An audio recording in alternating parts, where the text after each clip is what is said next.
Hello viewers, thank you for joining me. I guess May is kind of the end of the season, but I gave this month's poll a spring theme. It was a competition between two shows where the main characters move somewhere new to start a new life. And between the two, almost all of you voted for Hanasaku Iroha, or Blossoms for Tomorrow.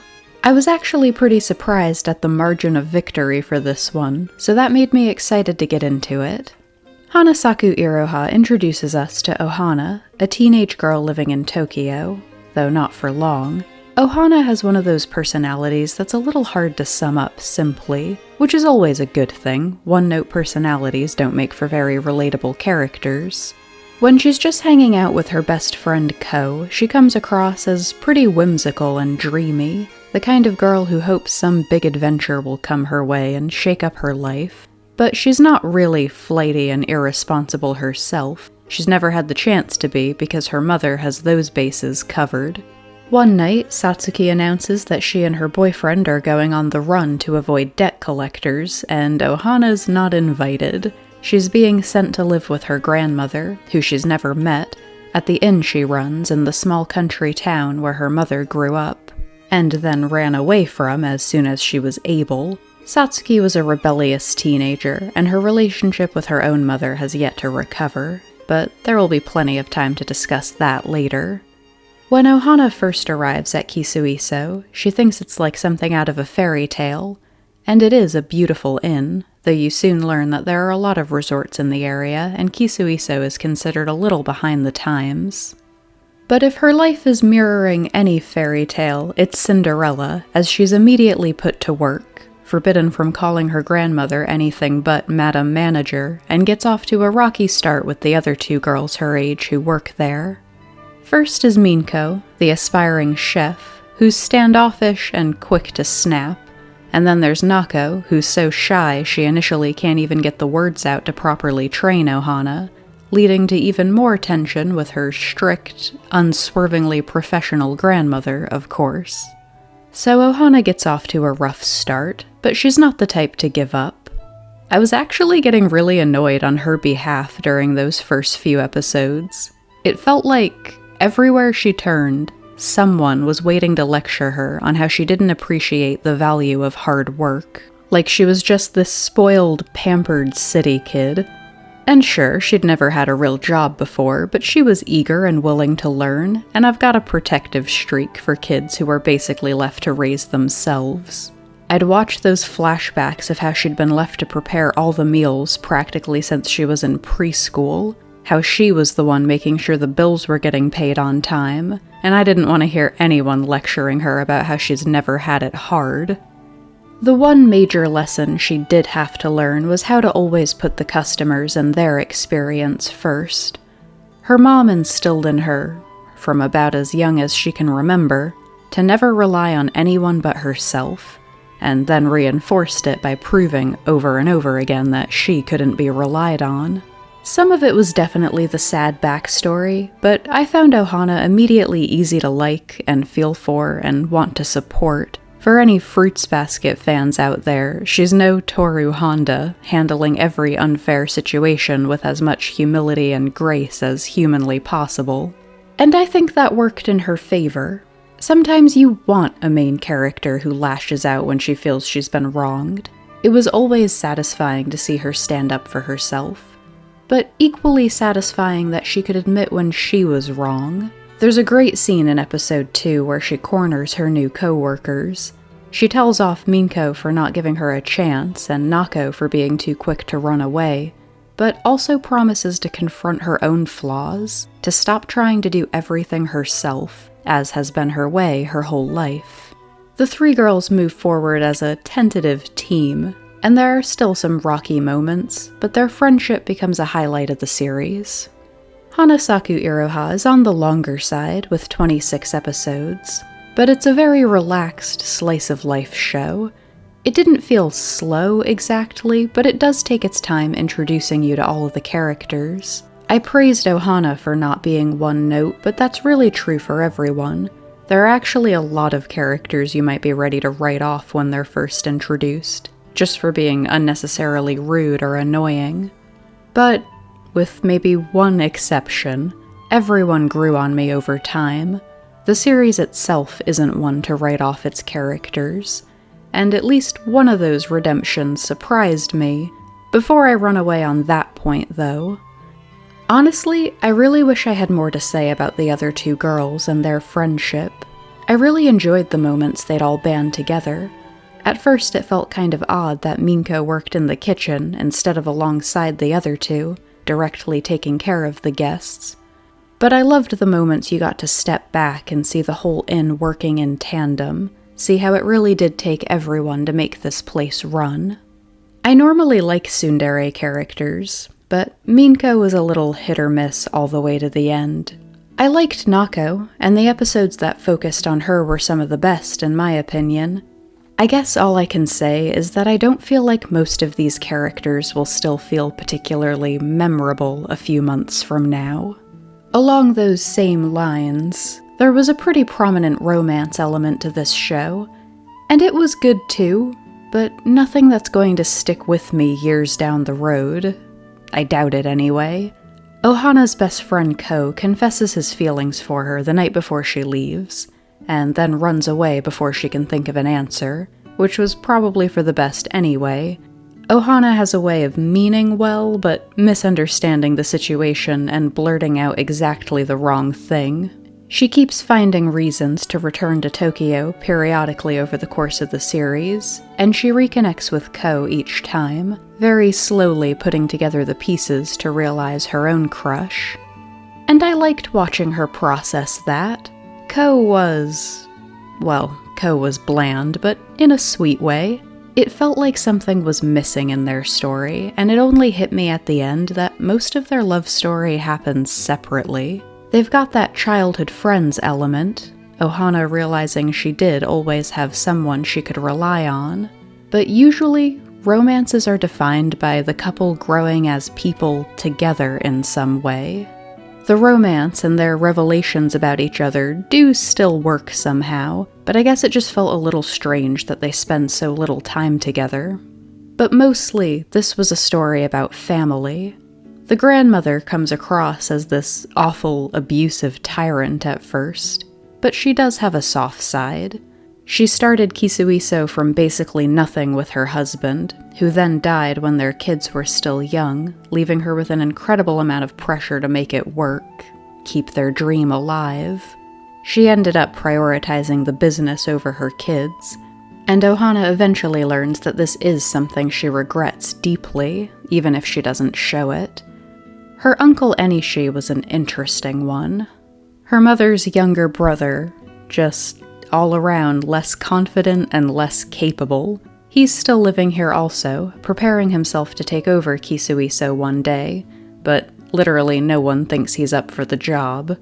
And he can be a little hard to take seriously at times. Initially, he seems almost as unreliable as Satsuki, but I started to sympathize with him a little, still living in his sister's shadow almost 20 years after she left them all behind. Early on, Ohana's grandmother lectures her that a careless or wasted effort is worse than making no effort at all. And in my most uncharitable moments, it crossed my mind that this mindset may have come from watching her son over the years. But Enishi's really not that bad. I can't judge him for trying so hard, even if his efforts can be pretty misguided. Kisuiso's been struggling financially for a while now. The employees trying to find new ways to revitalize the place is a recurring plot point. We see it for the first time in episode 6, and at the end of it, Ohana has her first heart-to-heart, her first real conversation, with her uncle. It was a really great moment, actually, one I hadn't been expecting. They bond a bit over having mothers they don't quite get along with or understand, but it also put into perspective for me just how much Enishi does love this place himself. Wanting so desperately to keep it alive isn't just a matter of pride in the family business. Kisuiso is his home. All of his childhood memories revolve around this place. He's kind of a bumbling crybaby sometimes, but the uncle grew on me. Who I was more surprised to see the series put so much effort into was Satsuki. Hanasaku Iroha was realistic in a way I can't criticize, but don't always enjoy, because it would have been really easy to just write Satsuki off, demonize her completely, let her run off into the night, prioritizing her boyfriend over her daughter and never be seen or heard from again. Sometimes those portrayals of bad parents are cathartic in a way, but in real life, family relationships are more complicated than that. It's hard to actually write someone off completely.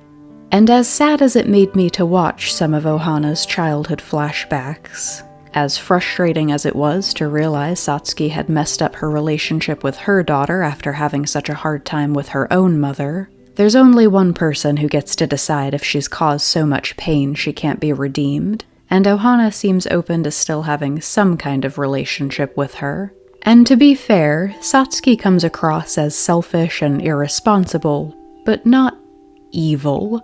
We never see anything to suggest she resents her daughter's very existence for curbing her freedom or anything. I've seen worse isn't really an excuse, but it's enough to make me willing to step back and give her another chance. There are a few disjointed high points I wanted to talk about but couldn't find a place for. A couple episodes that really stood out. In episode 10, Ohana is put on bed rest after getting a fever from overworking herself. I've never seen an episode of anything that captures the feeling of a sick day so perfectly. Ohana keeps waking up to scenes of her friends checking on her throughout the day, some that feel like flashbacks, some that I'm not entirely certain actually happened. It really does start to feel like a fever dream. It was just really great. But my favorite episode was episode 7. It revolves around Tomoe, the head waitress who's kind of like an older sister figure to the other girls. Her mother's been pressuring her to join a matchmaking service, and she's not totally opposed to the idea. Tomoe is one of those characters who thinks it's this tragic thing to be 28 and single. And to top it all off, they have a particularly challenging bunch staying at the inn right now, a group of role players acting out a wilderness survival game, generally causing trouble for everyone in their reluctance to break character. So Tomoe decides it's time to move on, and she's gonna go out with a bang. She's not just going to quit, she's going to do something that makes the group leave such an awful complaint that they'll have to fire her.